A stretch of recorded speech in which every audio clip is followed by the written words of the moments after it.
¿Por qué algunas personas recuerdan las cosas mucho mejor que otras? ¿Nacieron con esta habilidad o cualquiera podría aprender a recordar como ellas lo hacen?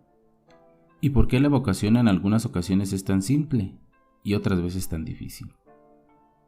¿Por qué encontramos tan difícil recordar algo que sucedió hace apenas unos meses, pero podemos recordar con todo detalle algún otro evento que sucedió hace 10, 20 o incluso 30 años?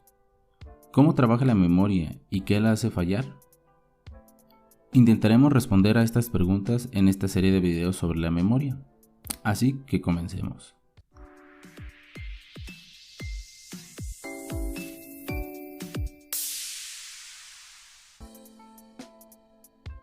Uno de los primeros en buscar respuestas científicas a esas preguntas fue el psicólogo alemán Hermann Ebbinghaus en el siglo XIX.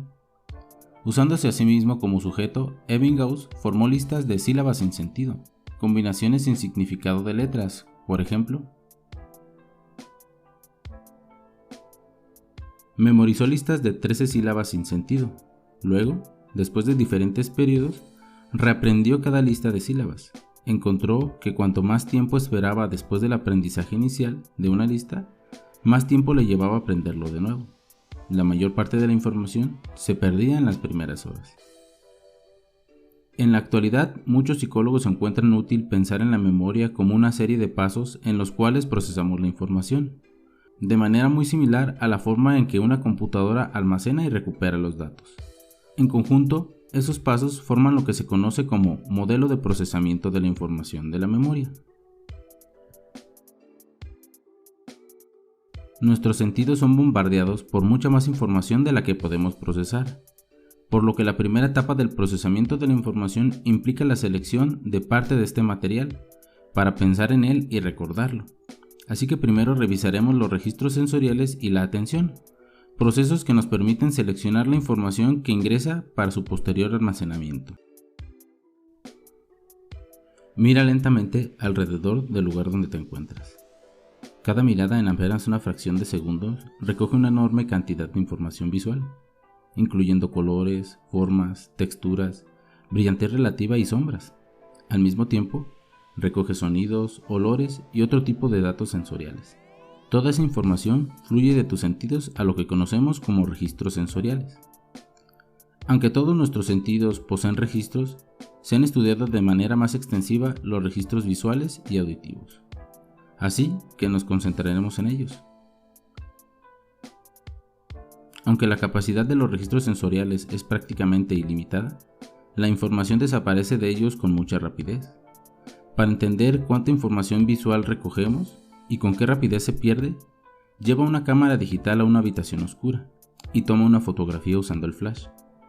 Durante el medio segundo que la habitación es iluminada por el flash, tu registro visual absorberá una cantidad sorprendente de información acerca del cuarto y de sus contenidos. Trata de conservar esa imagen visual o icono, tanto como sea posible. Encontrarás que se desvanece con rapidez, en unos cuantos segundos desaparece. Luego, compara la imagen que recuerdas del cuarto con lo que en realidad viste, en el momento según quedó capturado en la fotografía. Notarás que tu registro visual recogió mucha más información de la que pudiste retener, incluso durante unos cuantos segundos.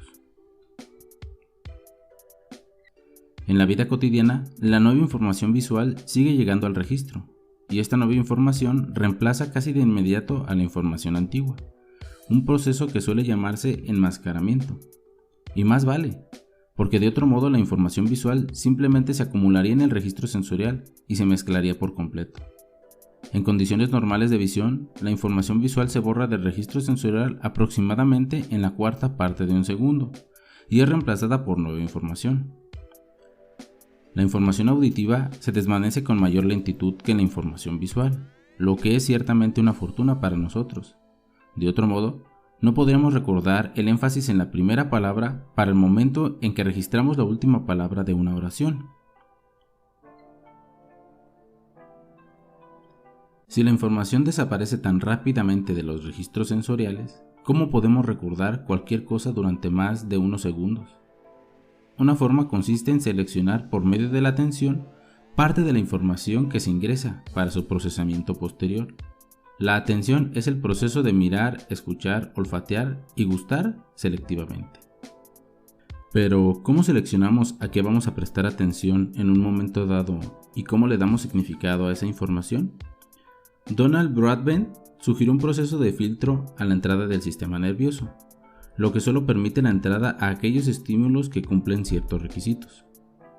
Esos estímulos que pasan por el filtro son comparados con lo que ya conocemos, de modo que podemos reconocerlos y averiguar lo que significa. Si usted y un amigo están conversando en un restaurante, usted filtra todas las demás conversaciones que tienen lugar a su alrededor.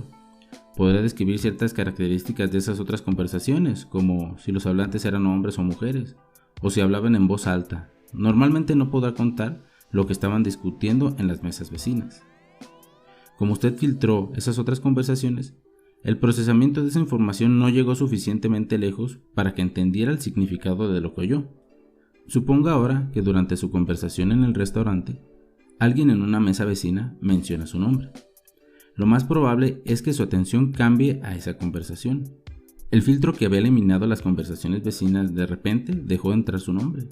¿Por qué? Annie Treisman modificó la teoría del filtro para explicar dichos fenómenos.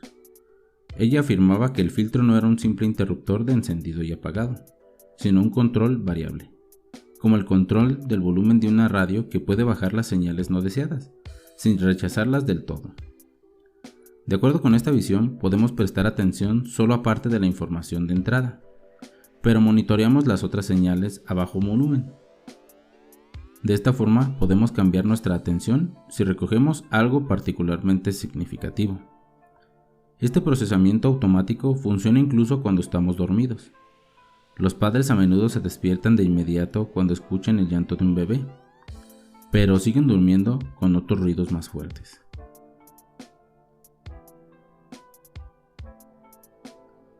Esta ha sido la primera parte de esta serie de videos sobre la memoria.